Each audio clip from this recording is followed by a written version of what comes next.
Yes, sir. Yes, sir. Open to Buhari, sir. Yes. Okay, President Goodluck Jonathan would like to speak with you, sir. Okay. I'm connecting, sir. Okay, sir. Okay, hold on. Your Excellency. Hold on, sir.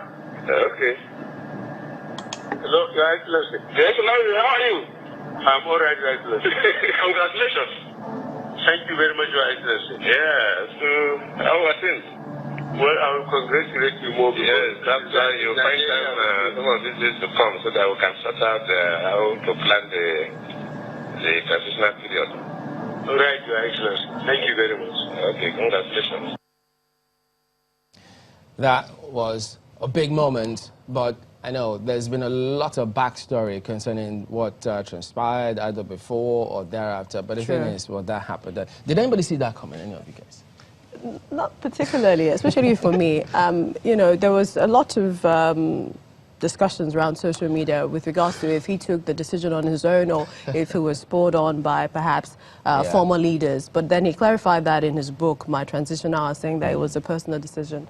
And, you know, he made the call. Perhaps the first question you want to ask, has that ever happened in Nigeria's history? I don't know yet. Well, someone will probably be able to tell us that later. But then, one iconic thing is that even in that same book, he said he didn't tell anyone in his kitchen cabinet at the time. He just went, he thought about it, and just said to himself, my election is not worth the blood of any single Nigerian, so he just decided, took the decision, made the call, and then came to where everyone was. That's what he said in his book. That's also been reported in the papers. And he told them what he had done, not what he was about to do. And this is interestingly against, you know, many embarrassing moments, like when he tried using, you know, his card at the time. You know, he had to use the incident forms. Yeah. You know, interesting. So we had key scenarios at the time following the introduction of these smart card readers, how it panned itself out at the time. But perhaps we'll come to all of this. But, you know, those were some of the defining moments of 2015. So now, as is the eve of a type of day that we had in 2015, there are usually different things going through different people's minds on a day like this. I mean, we in the media, it's a different ballgame entirely because we had to process how we need to pull through this, professionally speaking. But those who will vote also have their kind of mindset, so it's a mixed bag. But this morning, we've got Akin Oyebode, a professor of international law. He joins us in the studio this morning. Good morning, Prof, and good to see you. Oh, nice to see you too. Yeah, we know a lot of things usually happen on the eve of the elections. Could you give us a sneak peek? What's going through your mind on a day like this, preceding another time where Nigerians go out and take a decision that will affect us for the next 4 years? Well, my summation of the whole scenario is that Nigeria's democracy is a work in progress. We have a long way to go in terms of conducting what we call free, fair, Jega added credible, and some of us added transparent. Oh, okay.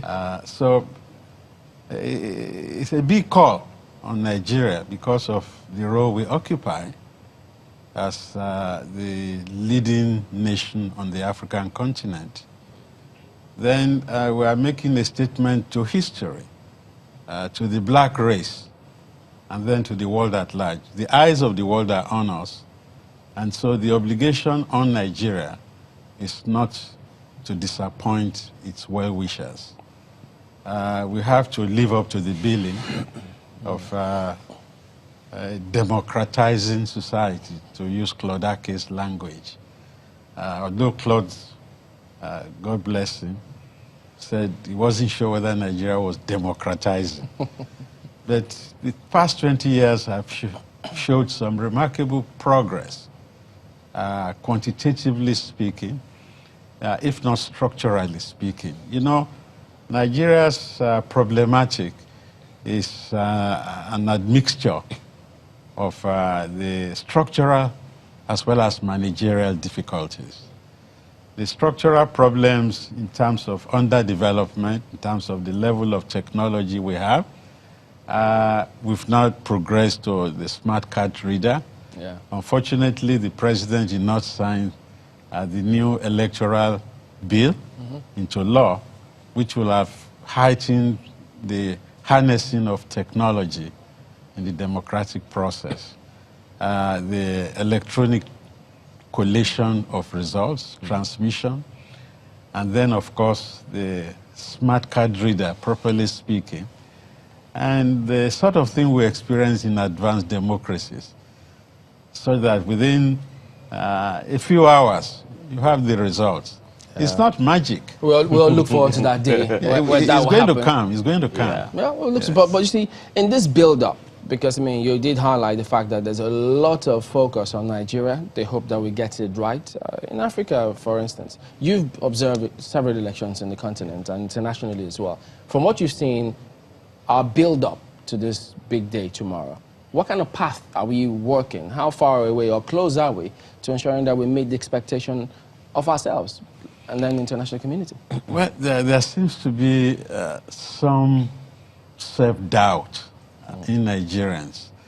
You know, the history of electioneering in Nigeria has not been so palatable. In fact, you have to wash with cynical acid all the big expectations that Nigeria will make it. And I'm reminded of Murphy's Law. If things can go wrong, they will go wrong. So we have a battle on our hands to disappoint the doubting Thomases, those who think Nigeria is an impossible equation. So that for me is, it's like cold sweat Professor, on all the things. Yes. I Chimele mentioned that you've seen a number of significant, all of the elections perhaps. The first... Not all, not all. I wasn't born in 1922. My father was born in 1922. Okay. But he's monitored a lot. Since Nigeria's in The modern period. Okay. You've seen the First Republic, you've seen the Second Republic, the Third Republic, the attempt at Third Republic, as some people call it, and the Fourth Republic. Virtually every one of them has been marred with one kind or one form of violence or the other. The famous Wete of the First Republic comes to mind, the Second Republic and all of the upheavals and all of that. And we're still having the same thing today. Are we really growing democratically? Well, there's communal conflict in Anambra West between land disputes between Nzam community and... ballot box snatching was rife. There was a period in Nigerian history where candidates were kidnapped so that they could not submit their nomination papers.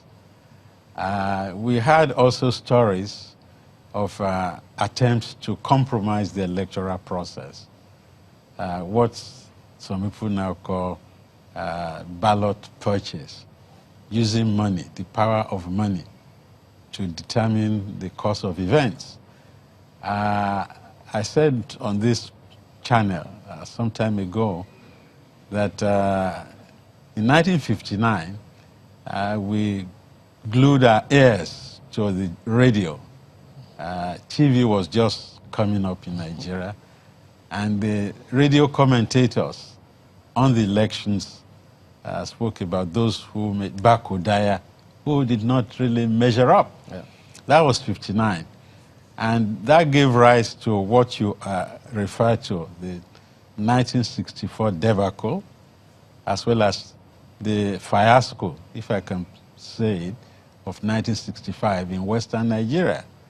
I was in secondary school then, and in Ado-Ekiti, I witnessed what you could call mayhem, houses burning, and all sorts of things. And some of us were even recruited to go and vote. I voted, even though I wasn't on the electoral register. So also secondary school kids, we were old enough to go and cast our votes. Electoral malpractice, perhaps? Pardon me? Electoral malpractice, perhaps? Well, then there was really, the rule is that there was no rule at all. Wow. It was a battle between the MPN and the UPN. It wasn't UPN, then the Action Group, then the NCNC, for the control of the destiny of this country. And nothing was spared. And you remember the incident involving Wole Soyinka, Radio Nigeria, announcing that the attempt to swindle the electorate was not going to pass. It needed people like Wole Soyinka and his confederates to ensure that they shall not pass, you know, as the anti-fascist slogan in Europe was. And you can see today, too, Wole Soyinka is standing up to be counted in the twilight of his years. He has not retired from activism. So it brings me to the reality that the more things change, the more they remain the same. That's a very famous quote. Yes, Alphonse Kerr, plus la change, plus la même chose. But we have to keep hope alive. We have to be optimistic that Nigeria will grow. And I believe that many people believe that we are going to pass the test